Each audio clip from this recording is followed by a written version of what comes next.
Ang laki-laking problema ng mga tao kung sila ay may inggitin. Napakalaking nawawala na kapayapaan, katahimikan, at mga pagkakaibigan at magandang samahan pag nagkakaroon ng inggitan. Parang kalawang na sumisira sa bakal, ang inggit ay sumisira sa pagkatao, sa behavior, at pati sa pakikipagkapwa-tao.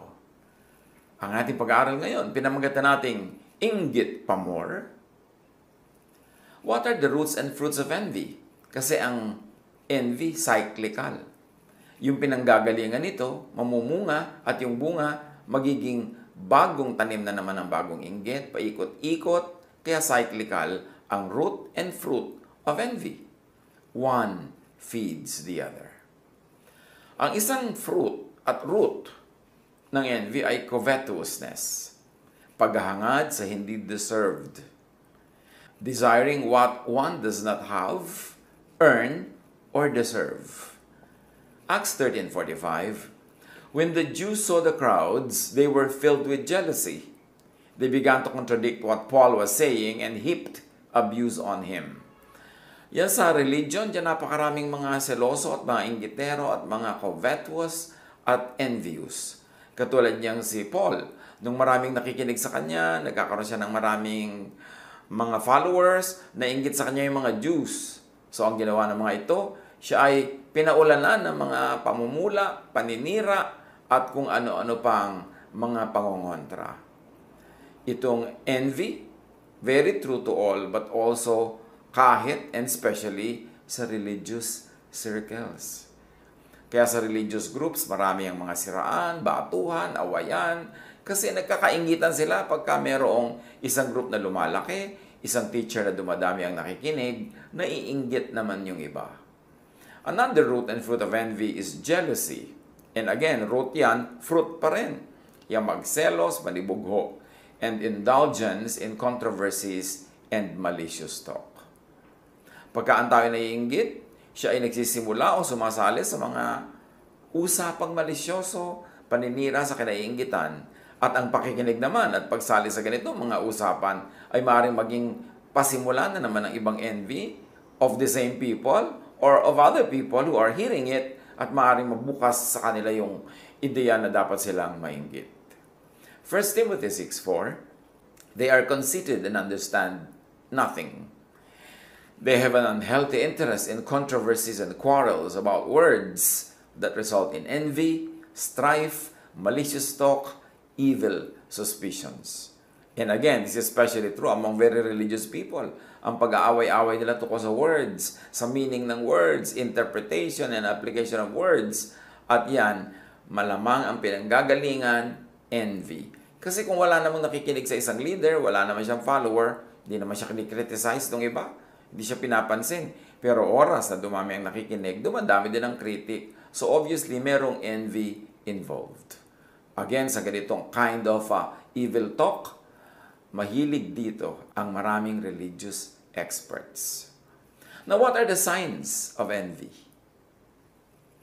Watching other people's lives instead of improving one's own. Ito isang grabing aspeto ng inggit. Yung wala kang ginagawa kundi bantayan ang buhay ng kinakainggitan mo, pakinggan ang kanya sinasabi para hanapan ng maipapanira o maikikriticize, bantayan ang mga achievements niya para ito ay maliitin, at hadlangan ang kanyang daan para hindi siya matuloy sa kanyang mga gustong puntahan. Ang taong naiinggit, hindi niya naaasikaso ang kanyang sariling buhay. Ang inaasikaso niya ay tumanghod, makinig, manood sa buhay ng kinakainggitan. At saka gagawa niya nun na hindi niya nalalagyan ng enough investment of time, effort, energy, yung kanyang sariling buhay, lalo siyang naiiwan ng kanyang kinaiinggitan. Kaya huwag nating bigyan ng space sa buhay ang inggit. Dahil sisirain tayo talaga niyan. Hindi ka na magkakaroon ng lakas para ayusin ang iyong buhay dahil inubos mo na yung lakas mo sa pag-inggit, sa panonood, sa paninira ng taong kinaiinggitan. Another sign of envy is belittling other people's achievements. Yung alam mo na may na-achieve siya, meron siyang magandang nagawa, pero binabaliwala mo, pinapaliit mo yung malaki niyang ginagawa, nagbubulag-bulagan ka sa magaganda niyang nagagawa. yan ay sign of envy. At yung maligning others, especially achievers. Yung pagka may ginawang magandang 10 ay ang hahanapin mo, yung isa o dalawang hindi maganda, o yung hindi nagawa, o sisiraan mo siya. Kung hindi mo masira ang kanyang achievement, ang sisirain mo ang kanyang pagkatao, ang mga bagay na may kinalaman sa kanyang personal na buhay, these are all signs of envy. At bakit natin ito pinag-uusapan? Kasi pwedeng tayo mismo nagiging biktima ng pagiging mainggitin, o tayo ang sinisira ng mga naiinggit. And in that case, hindi mo dapat pansinin ang mga naiinggit sa'yo, basta malinis ang iyong konsyensya, ang iyong budhi ay nakasang-ayon sa magandang kalooban ng Diyos. You can look into God's face in spite of what your critics tell you, because alam mo na malinis ang iyong puso, tama ang iyong ginagawa, although hindi ka perfect, pero generally maganda at mabuti ang iyong ginagawa. Huwag mong pansinin ang critics. Uubusin nila ang iyong lakas. Uubusin nila ang iyong energy at maging ang iyong vision for a fruitful life. So kayong mga inggitero, lagi nilang binabantayan kung ano ang ginawa mo, huwag mo namang bantayan at hintaying marinig ang mga report kung ano ang sinasabi tungkol sa iyo ng mga naiinggit sa iyo. It will only make you feel bad. It will only negate you from your good race that you are running well. Kaya dapat huwag pansinin ang mga naiinggit. Makinig sa criticism nila dahil baka merong totoo doon, matuto ka, ma-improve mo palalo ang buhay mo. Pero otherwise, don't be affected by what envious people say about you. What are the fruits of envy? Needless hard work. Maraming mga tao, kaya lang nila gustong maging number 1. Halimbawa sa school, hindi dahil uhaw sila sa karunungan, hindi dahil gusto nila matuto. Gusto lang nila, sila yung panalo. O yung iba, naghahabol. Pagod na pagod kahahabol. Hindi naman talaga hinahabol ang karunungan. Ang hinahabol ay mas mataas na grade doon sa taong gusto nilang talunin. Ganyan din sa politics, ganyan din sa negosyo, sa hanap buhay, sa anumang timpalak ng buhay na mayroon nagko-contest. Yung naghahabol ka, pagod na pagod ka, talaga bang gusto mong habulin yan? O meron ka lang gustong lampasan na tao?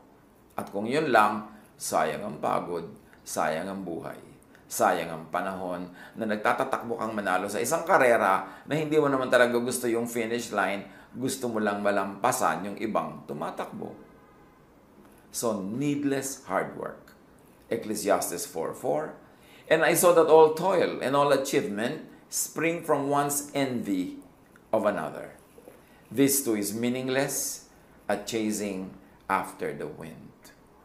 Yung meron ka lang inggit sa kapitbahay mo, kaya yung bahay niya 2 palapag, ikaw kailangan talagang 3.5 floors para mas mataas, kahit tumatagilid na, natutumba na yung bahay mo.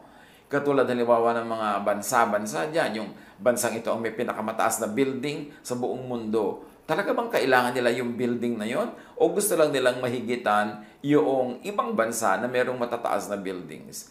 Pero nakakatulong ba sa kanilang economy? Mabuti ba talaga sa kanila? Worth ba talaga ng investment? Yung ikaw ang merong pinakamahabang bahay sa inyong kalye, yung ikaw ang may pinakamaraming sapatos o damit, yung ikaw ang may pinakamaraming members kung yan ay club o group o church, yung ba talaga ang yung goal o meron ka lang ibang gustong madaig? Importante na suriin natin ang ating sarili. Kasi ang kapayapaan ng Diyos, ang katahimikan ng buhay, wala sa contests, wala sa inggit. At manalo ka man sa contest ngayon, bukas may contest na uli, you have to defend your crown. Former ka na, hindi ka na incumbent. Tapos ka na, so sandaling-sandali ka lang naging number 1, tapos may dadaig din sa'yo. Pero how much did you have to pay for this? Siyempre, meron naman mga nagiging number 1 dahil talagang natural lang magaling talaga sila. Kahit anong gawin nila, magiging number 1. Then that's fine. O meron naman talagang gustong-gusto nila yung ginagawa nila, kaya nagsikap silang mabuti. Naging number 1 tuloy as a result. Pero yung gusto mo lang maging number 1 for the sake of being number 1, for the sake of overtaking everyone else, it's not worth it. Sayang. Sayang ang childhood na hindi naging child yung bata dahil sobrang pinagko-compete ng magulang. Sayang yung youth na hindi ka naging youthful dahil sobra ka nag-mature agad para maging ikaw ang youngest lawyer or youngest doctor or youngest anybody in your profession. Ang tanong lang ito masaya ka ba? Sumaya ka ba? At patuloy ka bang pinapasaya ng iyong number 1 position na yan? Don't do anything out of envy. Huwag kang gagawa ng anumang bagay para lang meron ka mga kapwang madaig. Hayaan mo sila. Kasi yung iba na talagang mataas ang posisyon nila sa kanilang larangan na pinili sa buhay, kasi line nila yon, natural talent nila, o gustong-gusto nila talaga. Kung ikaw, gagawin mo lang yung sobrang pagod, yung sobrang hirap, dahil lang gusto mong may madaig na tao, pero yun namang achievement by itself is not really your joy, it's not a good way to live. It is a waste of time. It is a waste of energy. Ano pa ang bunga ng envy? Evil practices and disorder. Pagka may inggitan, may evil deeds, may evil practices, may kaguluhan. Kasi ang mga naiinggit, nawawalan niya ng katwiran. Makapanira lang kahit pati sila masira. Ang inggit ay parang acid. It destroys its container more than the one for whom it is being stored. James 3:16, for where you have envy and selfish ambition, there you find disorder and every evil practice. Kahit sa loob ng tahanan, dapat natin itong bantayan. Mga kumisan, magkakapatid na nagko-contest. Mga magkakapatid na nagpapagalingan, nagsisiraan sa isa't isa. Dapat hindi ka na sa bahay. Kasi yung bahay na ang ating huli nating kanlungan. Doon na lang tayo talagang pwedeng maging relax, pwedeng maging mapagtanggap at matanggap ng ating mga kapamilya. Kaya dapat yung ganyan mga contest, iniiwasan, minimize. At kung pwedeng talagang wala sa mga magkakapatid, sa mga mag-asawa, minsan mag-asawa na nga, nagko-contest pa. Contest sa career, contest sa palakihan ng sweldo, contest sa pride, contest sa pagmamahal ng mga anak nila, pinag-aagaw-agawan yung pagmamahal ng anak. No, no, no. This is not the way to live family life. Isa pang bunga ng inggit, cruelty to the object sa kinaiinggitan. Proverbs 27:4, anger is cruel and fury overwhelming. But who can stand before jealousy? Yan ang isa sa mga pinaka-dangerous feelings of all. Jealousy and envy.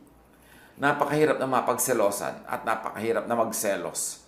Mapakahirap na makainggitan at mahirap mainggit. Kaya iwasan na manginggit.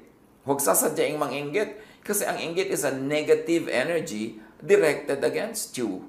So huwag ka magpapainggit. At lalo naman huwag ka mainggit kasi ikaw yung nag-exert ng energy, ikaw yung mapapagod.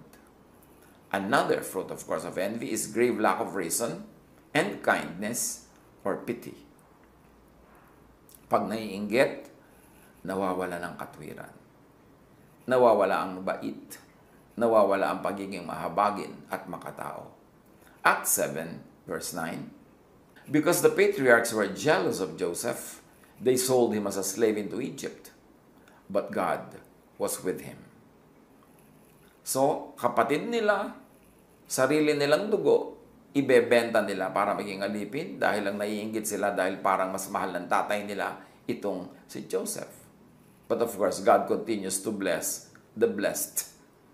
Kaya hindi naman nawala ng blessing si Joseph kahit na isinel pa nila into slavery. In fact, lalo pang gumanda ang buhay nito nung lumaon. Another fruit of envy is non-growth. Tulad ng binanggit natin kanina, ang naiinggit, inuubos ang lakas niya sa panonood ng kinainggitan, sa paninira sa kinakainggitan, at sa pagtanghod sa buhay ng may buhay. Hindi niya tuloy na asikaso ang kanyang sariling buhay. Natural, hindi siya lalago, hindi siya asenso. Disqualification from blessings is another fruit of envy. Pag naiinggit ka, tinatanggalan mo ang sarili mo ng pribilehiyong tumanggap ng pagpapala. 1 Corinthians 3, 1-3, I could not address you as people who live by the Spirit, but as people who are still worldly, mere infants in Christ. I gave you milk, not solid food, but you were not ready for it. Indeed, you still are not ready. You are still worldly, for since there is jealousy and quarreling among you, are you not worldly? So pagiging makalupa lang at hindi makalangit ang pagiging mainggitin at mapanibughuin. It disqualifies us from receiving blessings from heaven. And of course, another fruit of envy is death and decay. When you are envious, something in you dies. And when you're continuously being envious, you keep on dying in many parts of your personality, in many parts of your heart. Job 5:2, resentment kills a fool, and envy slays the simple. Yan talagang pag nagre-resent ka, naiinis ka, nagagalit ka dahil may umaasenso, dahil merong masaya, dahil merong progresibo, ikaw ang namamatay. Ikaw ang nawawalan. Malaking-malaki ang nawawala sa taong maiinggitin. At kahit yung mga maiinggitin, kuminsan ay nakakatsamba-tsambang magtagumpay, yumaman, maging number 1, pero hindi pa rin yun masaya. Kasi pag envious ka, hindi ka matatahimik kahit hawak mo ang trophy. Kasi iniisip mong baka may umagaw sa iyo mamaya, baka mapunta yun sa iba bukas, kaya kahit hawak mo yun, hindi ka nag-enjoy. Miserable ang buhay ng mga mainggitin. Proverbs 14:30, a heart of peace gives life to the body, but envy rots the bones. Pag naiinggit ka sa kapatid mo, sa pinsan mo, sa kapitbahay mo, sa kamag-anak, sa office mate, sa workmate, sa classmate, naiinggit ka kahit kanino, sabing ganon, daig mo pa ang may cancer sa buto. At cancer sa buto, napakasakit daw niyan. Pero sabi niya, envy rots the bones. And the bone, of course, is a metaphor for the structure of your body, for the structure of your personhood. Kaya pag yung structure mo rotten, edi ang buong body mo, ang buong personality mo ay guguho din. Ano ang magandang pangkontra sa inggit? Wala nang dadaig pa sa love. Love for God. Pagka mahal mo ang Diyos, walang space yung mainggit ka pa sa iba. Kasi napupuno ka ng pagmamahal mo sa Diyos. Love for God's work and for other workers. Love for what is good. Kaya nang turo na Jesus lagi, i-develop natin yung love, lagi natin i-consider, bigyan ng space, choose the loving ways. Kung maraming paraan ng pag-handle ng isang situation, choose love because love begets love. At sabi sa 1 Corinthians 13:4, love is patient. Love is kind. It does not envy. It does not boast. It is not proud. At sino ang taong mapapahinga? Hindi yung hindi proud, yung hindi boastful. Kasi hindi niya kailangan mag-maintain ng image sa ginagawa niya tungkol sa kanyang sarili. Hindi niya kailangan laging daigin ang kanyang kapwa. Hindi niya laging kailangan maging the best and number 1. Makakapahinga siya. Relaxed ang kanyang buhay. Ano pa ang pangontra sa envy? Ask God for what you want so you could be happy with what you make and with what you have. Ask God so that you could be happy with life. Ask. Ano pa talagang gusto mo sa buhay? Ask for it. Kung gusto mo ng bola, ask for it. Huwag mong agawin yung bola ng iba, huwag mong sirain yung bola ng iba, at huwag mong siraan yung iba dahil magaling silang maglaro ng bola. Ask for what you want. James 4:2, you desire but do not have. So you kill. You covet but you cannot get what you want. So you quarrel and fight. You do not have because you do not ask God. Kasimple, no? You do not have because you do not ask God. Only those who are not happy with their own lives watch other people's lives, are envious of others, and they try to destroy other people. Pag hindi ka masaya sa sarili mong buhay, dun ka lang nagkakaroon ng oras, lakas at panahon para bantayan ang buhay ng iba, para mainggit sa buhay ng may buhay, at para sirain ang magagandang nangyayari sa buhay ng kapwa. Pero sasabihin mo, lagi naman ako nagpe-pray. I always ask God for what I want. But to ask means to think of it, to focus on it, and to work on it, and to work for it. Hindi lang to ask with words. Ang tunay na asking, ang tunay na prayer, yung iniisip mo lagi, ginagawa mo lagi, nakatuon ka, lagi mong ginagawa kung ano ang pwedeng magawa mo para mapalapit ka doon sa gusto mo, para makamit mo siya. Hindi lang hingi ka ng hingi sa salita. Kailangan nakafocus ang iyong gawa, nakafocus ang iyong isip, at nananalig ka na ibibigay yun sa iyo ng Diyos.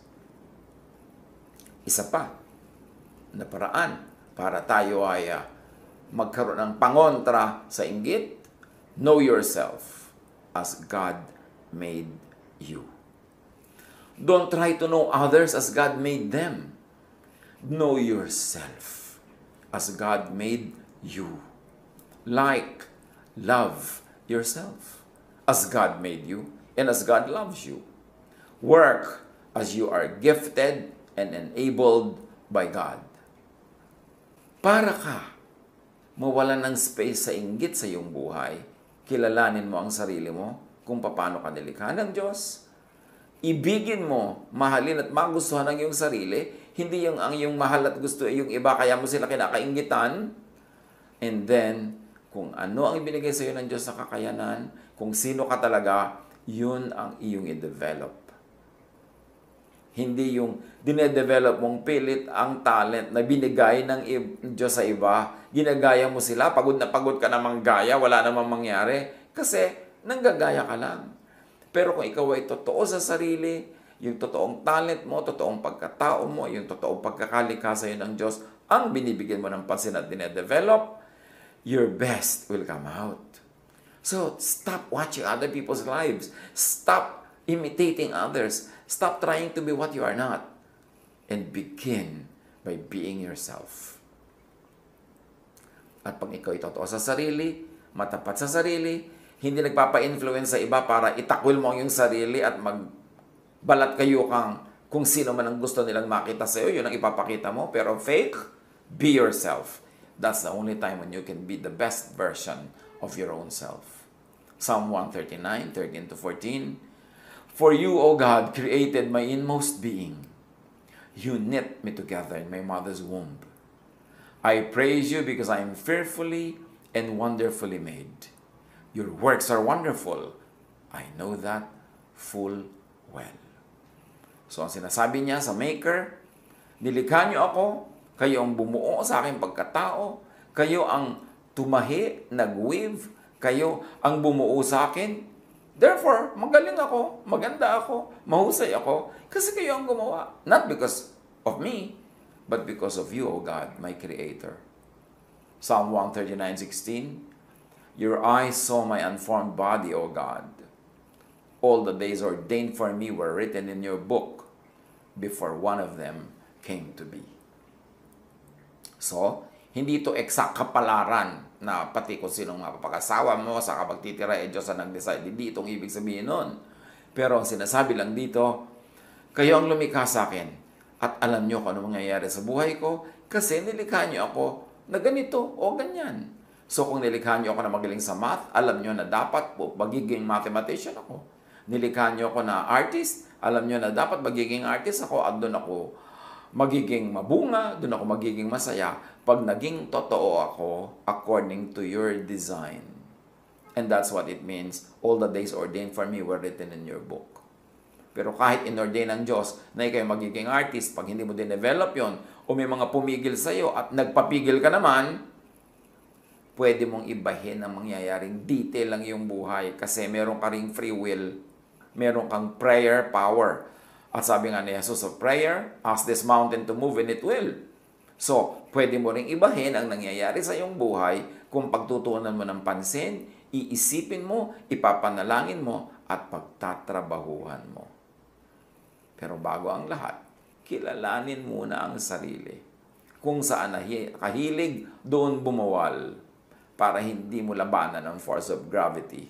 Kung saan ka naka-incline, doon ka in-incline ng Diyos, doon ka mag-incline, doon ka magiging best version of yourself. And when you are fruitful, when you are productive, when you're happy with yourself, you will have no space for envy. You will have no space and time to watch how others are living their lives Because you're busy bearing fruits, you're busy growing, you're busy being happy. Kung ikaw ang kinaiinggitan, huwag sadyaing manginggit. Meron naman kasi mga tao nang iinggit pa talaga. Yung alam na miserable yung married life ng kanyang pinsan, ng kanyang kapatid, display pa ng display kung gaano sila kasayang pamilya. Hindi naman masama na masaya ka, hindi naman masamang makita yan. Pero let's be sensitive to others na alam nating miserable sila para mo lang kinikiskisan ng asin yung kanilang buhay na buhay at dumudugong sugat. Pagka ipinapakita mo palalo kung gaano kakasaya sa buhay mo, kung gaano sila kamiserable. Huwag sadyaing manginggit. Kasi pwede kang sirain ang naiinggit sa'yo. Pwede kang siraan, pwede kang gawa ng masama. So why will you want that?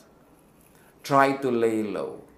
Pagka ikaw ay masyadong fruitful, productive, tapos naliligid ka ng mga taong hindi fruitful and productive, medyo manahimik ka. At pag may naiinggit sa'yo, huwag pumatol.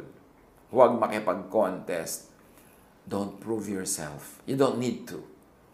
Huwag mo nang tapakan pa yung nasa baba na nga. At sa mga inggit, huwag magsayang ng panahon at lakas sa kapapanood ng buhay ng kapwa. 1 Thessalonians 4:11, make it your ambition to lead a quiet life. You should mind your own business and work with your own hands. So dapat daw, tahimik ang buhay mo. Tahimik in the sense na hindi ka gumugulo sa buhay ng iba, hindi ka nagpapagulo sa kanila, so tahimik ang buhay mo. At atupagin mo sarili mong buhay, sarili mong profesyon, sarili mong trabaho o negosyo, sarili mong pag-aaral, sarili mong project. At gawin mo ang lahat ng yan using your own hands. Yung hands mo, gawin mo sa productive work. Gamitin mo yan sa pagiging productive, hindi sa pagiging destructive. Atupagin ang sariling buhay, projects, paglago, at pamumuga. At kahit sa church life, atupagin ang sariling ministry. Huwag yung ministry ng iba. Kung ikaw ay minister, ikaw ay leader, ikaw ay religious or spiritual leader, huwag mong ubusin ang lakas mo sa paninira sa ibang leaders, sa pagkikriticize, sa pagpuprove na tama ka. Yung mga katuruan mo, buhay mo, bunga mo, yun ang magpuprove na tama ka. Hindi mo kailangang i-compare sa iba. Hindi mo kailangang siraan yung iba dahil lang sila ay productive, mabunga.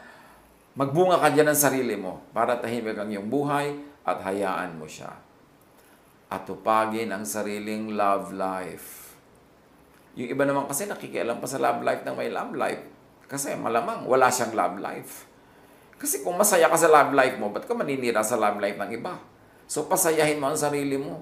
Gawin mo ang sarili mong lovable. Find someone to love. At huwag kang manghimasok at manggulo sa mga nagmamahalan. At ganun din, atupagin ang sariling godliness and holiness. Kung godly ka, kung holy ang iyong buhay, huwag kang mambato ng kapwa. Huwag kang tumapak sa mga ikinoconsider mong makasalanan. Huwag kang mag-criticize. Huwag kang mag-judge. Huwag kang rebuke ng rebuke. Tapos sasabihin mo, open rebuke is better than secret love. Which is, of course, obviously, 90% of the time, misunderstood, misinterpreted, and misapplied. At tupagin ang sariling buhay, intindihin ang sariling achievement, maging masaya sa sarili, huwag magsayang ng buhay, ng sariling buhay, watching other people's lives.